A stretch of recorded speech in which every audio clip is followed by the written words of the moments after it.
ভারত তো খেতে গেল কেন?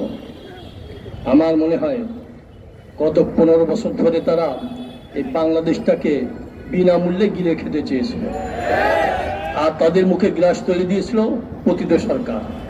এখন সেই গ্লাস মুখের থেকে সরে যাওয়ার কারণে খেপে গেছে, এখন পায়ের উপরে পাড়া দিয়ে সংঘাত সৃষ্টির চেষ্টা করছে। কিন্তু একবার যদি জালেমদের বিরুদ্ধে ফুঁসে ওঠে, তখন কিন্তু জালেম আর টিকে থাকতে পারে না। এই বাংলাদেশের সঙ্গে যারাই বিশ্বাসঘাতকতা করেছে, এই বাংলাদেশের ক্ষতি করার চেষ্টা করেছে, সবাই বিতাড়িত হয়েছে।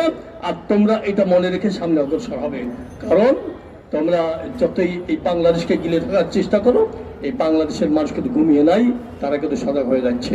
এই জন্যে যে ঘটনা ঘটিয়েছে আমরা তীব্র নিন্দা জানাই।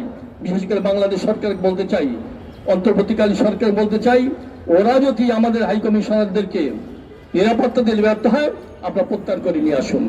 আর ভারতকে স্পষ্ট ভাষায় এই বাংলাদেশ কাছে ক্ষমা চাইতে হবে, তাহলে ভারতের রক্ষা নাই, শেষ নাই। আমরা কিন্তু আর ধৈর্য ধরতে পারতেছিলাম। এই বাংলাদেশ নিয়ে সিনেমিনি খেলা আমরা দেখতে চাই না।